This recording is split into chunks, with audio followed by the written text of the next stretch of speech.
Welcome to Hacking Your Leadership. I'm Chris. And I'm Lorenzo. And welcome to this week's Thoughtful Thursday. Don't forget to follow us on YouTube at Hacking Your Leadership and leave us a review on iTunes. On this episode's Thoughtful Thursday, I want to talk about a post on LinkedIn that I saw from David Smidra. He is a former Googler and former Twitterer that posted something about it's in the context of a lot of the layoffs that are happening right now, but he's posted something specifically that I wanted to call out because I think it's incredibly important, and I think a lot of people haven't really considered this when it comes to the importance of a great company culture. He talks about what to do if you're part of one of these kind of massive layoffs that a lot of these organizations are doing, and one of the things that he talks about is he says that you will realize that relationships and team culture are the lasting legacies of a great job. When the job is gone, you can still have those relationships and the experience of having worked in a strong team culture. And it got me thinking, well, what if you don't? Like, what if you don't have the experience of working in a strong team culture? Because there are definitely some companies and some teams have a stronger team culture than others. Mm-hmm. And what that got me thinking of is this idea that, why do you work for a job? If you are part of a company that is going through a massive layoff right now, and you're one of 1,000 people who just lost their job, if all you got from that job was the paycheck, you did the work, they gave you the paycheck, and that was it, then that's a very transactional way of going through your day, and you didn't really kind of tip the scales in your favor at all. But if you can leave a job, even if it's not something you wanted to do to begin with, and you can look on the strong team culture that you had, what that translates to me is network. Like, who is in your network?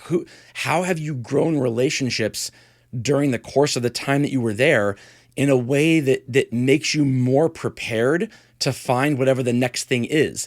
And if you leave an organization after a year or 2 years or 10 years or 16 years, whatever it is, and you don't have that, then first of all, how much of that is on you as a person? Like, if you didn't take the time to kind of cultivate those relationships. But B, if you're a leader and you don't have a strong team culture, a strong network amongst the people on your team, then what are you doing for your people from a long-term kind of set them up for success standpoint, as opposed to just, having them do kind of individual siloed work? I think this matters so much, because so much about life and about your success in life is the rooms you happen to find yourself in. Like, who do you rub shoulders with, so to speak? Who's in your network? It's just so important. Yeah, no, I obviously wrote about this a couple of weeks ago for our newsletter, and just the importance of building network and having connections with people. And to your point, that I think there are definitely certain industries and certain jobs where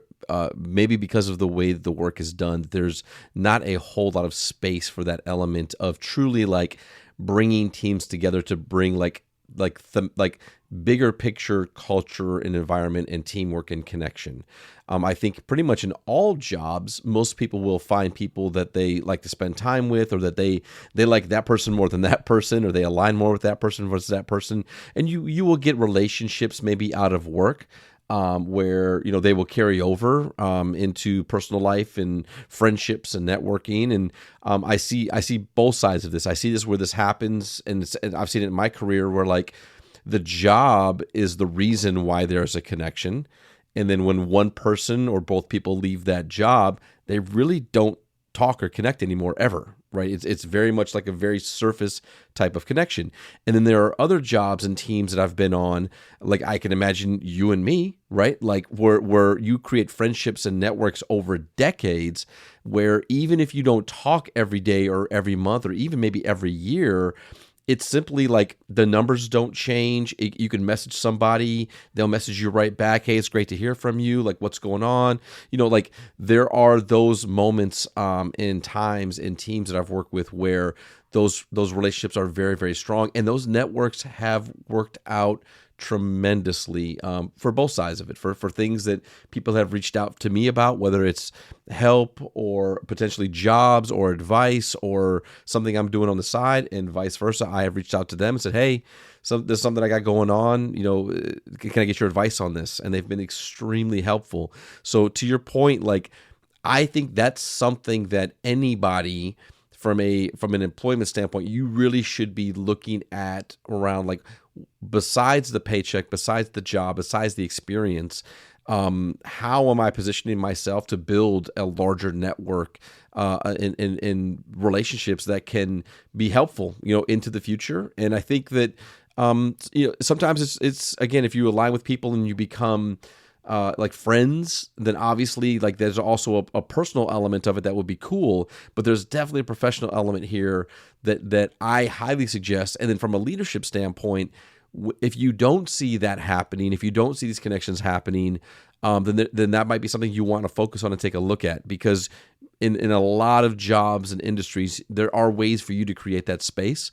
But I think it's going to be important. I think it's going to be really important to have that space, because I think that is what will keep people together and around and working hard for one another and for the team. Yeah, I agree. This is a chicken and egg kind of thing, meaning there are times when I can say that the job was the jumping off point for the relationship, and there are other times in my life where the relationship was the jumping off point for the job.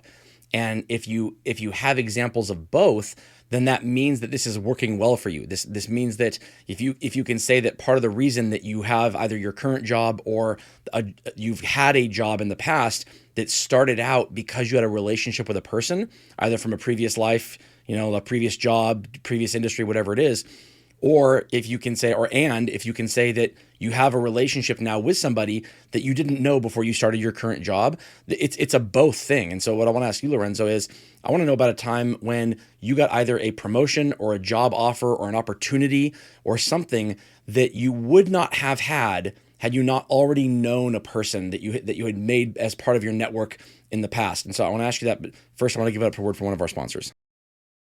All right, Lorenzo, I want to know about a relationship that you made in the past, not because you thought it would pay off in the future, but because you had similar values and you did good work together and the relationship happened because of the job, but then that relationship then became the jumping off point for an opportunity for you in the future. One of the ones that really stood out to me was a friend to this day that I met, and it was like, I'm talking a 2-week window of I had started at a job, and literally within 2 weeks, he was leaving that job. So we may have spent a couple of days together just talking, just chatting as I'm a new employee, and he's there, and we start talking about stuff, and we just had this passion for music and recording and what we did and the work that we wanted to do. And so literally, I remember like I was there and it was his last day. And he goes, "Hey, by the way, like today's my last day. Like I'm quitting." And I was like, "Oh, like okay, he was couldn't like, stand the culture anymore there." Yeah, exactly. I'm out of here, right? And it's because of you. You're a bad person. No, it was just like he had been there a while. I had just gotten there. It was kind of like crossing ships. And he was like, but hey man, like get my number. You know what I'm saying? Like we can kind of talk about some of the music stuff that we were talking about. And so we did. We exchanged numbers. And even after he left, we talked. We started to work on some things together.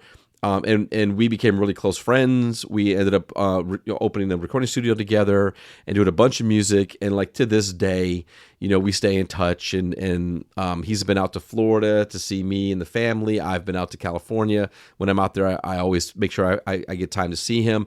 And it was just one of those things that it was just a working relationship. It was about something that we both had passion for, but because as we got to know each other more, we became really, really aligned and we became really great friends. And it was cool. And we've done some amazing things from a music standpoint over the years that I value quite a bit and would never have been able to have been done had I not met him and had we not shared the same passion and were willing to, fund and risk and create together under an element of the same value structure. So really grateful for that. But there are tons of those for me that I can think of off the top, and I appreciate it. And I highly suggest that to everyone to really think about, just treating people right, treating people with respect, aligning people that align with you from a value standpoint, and you never know what will happen. Right. So I want to ask you this then.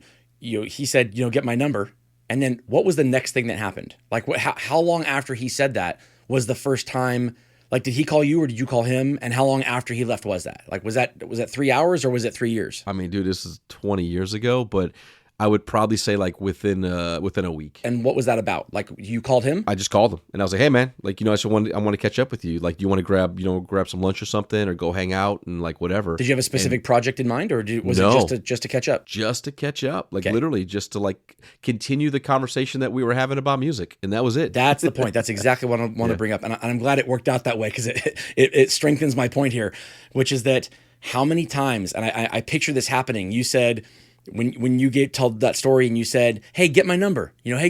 How many times has that happened where someone gets the number and they write it down, and then nothing ever happens again?